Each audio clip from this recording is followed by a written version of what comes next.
Well, it finally happened. The day we all knew would come has come indeed. We're talking, of course, about the release of the most recent Clone Wars episode, and if you haven't seen it yet, seriously, what are you doing with your life? Go watch it. Anyone who doesn't is officially a traitor to the Republic.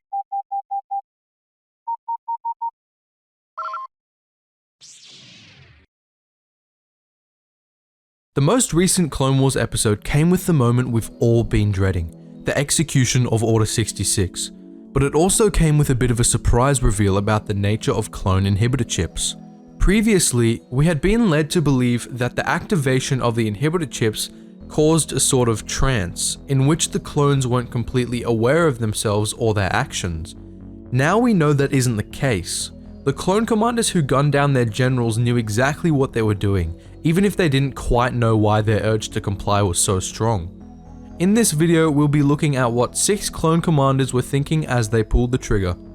Of all the clone commanders we've seen execute Order 66, Rex is by far the one who's expressed the most emotion while doing so.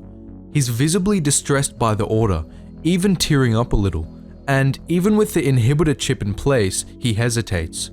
He's slow to act at first, and when he does pull his guns on Ahsoka, he's clearly shaking and just generally not having a good time.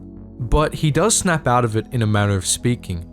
He ultimately does open fire, compelled by his chip to place his loyalty to the Republic over his loyalty to Ahsoka Tano. Every part of Rex that was himself wanted to resist the order. Even when the chip's influence overwhelmed him and he put his helmet back on, he was slow to properly react, a sign of his continuing hesitance to obey the order. Worse, he seemed to be fully aware of what was going on, as shown by his mentioning of fives, the clue Ahsoka ultimately needed to get the chip out of his head. Once his chip was removed, he became himself again, pulling his guns instead on his fellow clones and siding with Ahsoka over what would soon become the Empire. But not every clone was like Commander Rex. Some of them instead were like Commander Cody. Rex, even with the chip still in his head, expressed discomfort with the order and remorse even as he attempted to execute it. Cody had no such reservations. Matthew Stover's Revenge of the Sith novelization gives us a look into his head when the order came through. Upon receiving Order 66, Cody verified that it was coming from the Supreme Chancellor and then transmitted it to the rest of his men, ordering the gunner of a nearby ATTE to open fire. His first thought in response to the order wasn't one of shame or distress or anything like that. Instead, it was, quote, "Was it too much to ask for the order to have come through before I gave him back the bloody lightsaber?" This may come as a bit of a shock to some of you, but the fact of the matter is that Cody, and a great many other clones too, probably would have executed the order even without the inhibitor chips. Yes, Cody and Obi-Wan were close friends. But above all, Cody was loyal to the Republic. He was loyal to the Supreme Chancellor, who he had been brainwashed to believe was literally infallible from birth. He and the other clones had no obligations to the Jedi Order, aside from the ones the Republic dictated, or aside from the ones they created themselves, and for most clones, loyalty to the Republic superseded personal loyalty. Furthermore, it's worth noting that it's not like Order 66 was just Palpatine casually telling the clones to shoot their generals in the back. In full, the order read, "In the event of Jedi officers acting against the interests of the Republic, and after receiving specific orders verified as coming directly from the Supreme Commander, GAR commanders will remove those officers by lethal force, and command of the GAR will revert to the Supreme Commander until a new command structure is established." Order 66 wasn't just a command to kill Jedi, it was an accusation of treason against the Jedi Order. Treason of a sort that genuinely happened repeatedly over the course of the Clone Wars. Think back to Pong Krell. As far as the clones were concerned, Jedi like him were who the Order was meant for. And while Krell was a rather obvious traitor, not all Jedi traitors were. Sora Bulk, Deepa Billaba, Barriss Offee, and Quinlan Vos were all well and truly traitors to the Republic, and all of their betrayals were unexpected. As far as clones knew, their Jedi generals were just another addition to that list, and it wasn't all that unreasonable an accusation considering just how many Jedi fell to the dark side during the Clone Wars. When Commander Bacara received Order 66, he too hesitated, but for a very different reason. In his own words, I hesitated for a moment when I received Order 66 because the last thing I expected was a Jedi coup.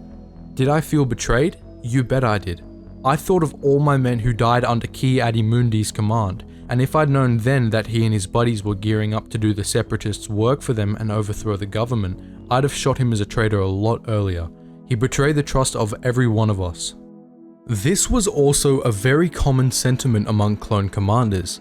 Most commanders likely felt that it was the Jedi that had betrayed them, without questioning even for a moment whether or not it was the other way around.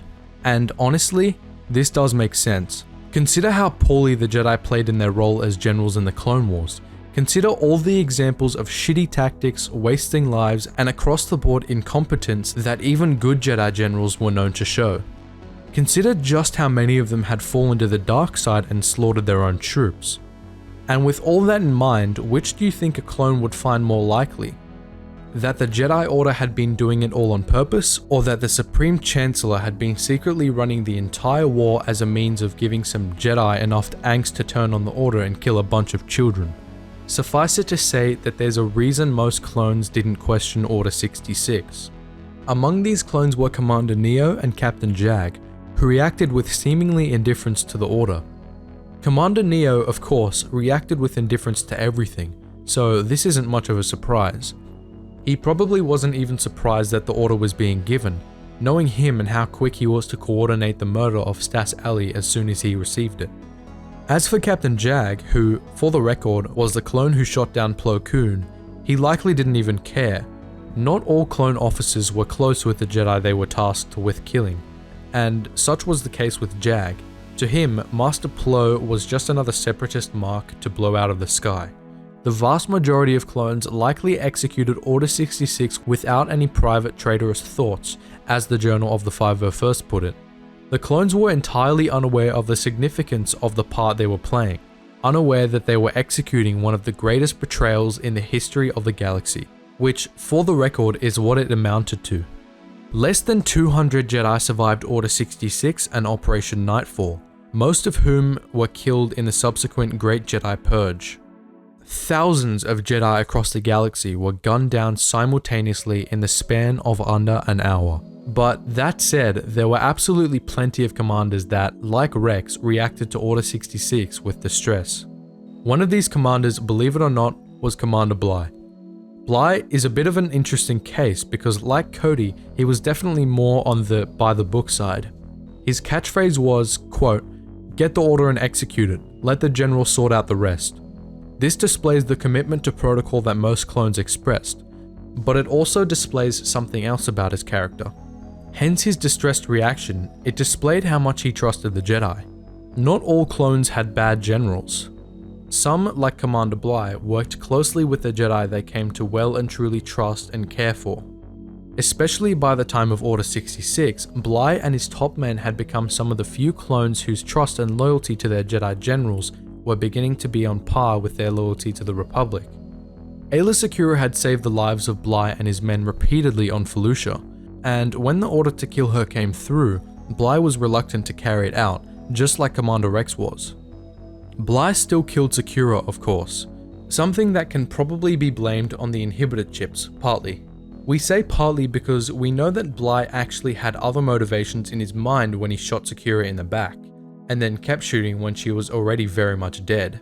This wasn't out of hatred or anything like that, or an example of the control chip overreacting, or even just clones being overzealous. No, in the clones' minds, this was an act of mercy. Aayla Secura probably couldn't have escaped Felucia alive, and Bly knew that. Bly was also high-ranking enough that he probably knew what was happening in regards to the scale of the Order.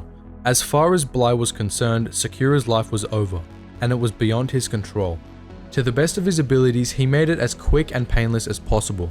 This might be an example of the control ship warping good motivations into a successful execution of the Order, or it could have been completely conscious on Bly's part. We have no way of knowing for sure. So that was a look inside the minds of 6 clone commanders as they executed Order 66. But what do you think? If you were a clone commander, how would you react to the order being issued? Feel free to drop an F for the Jedi in the comments below.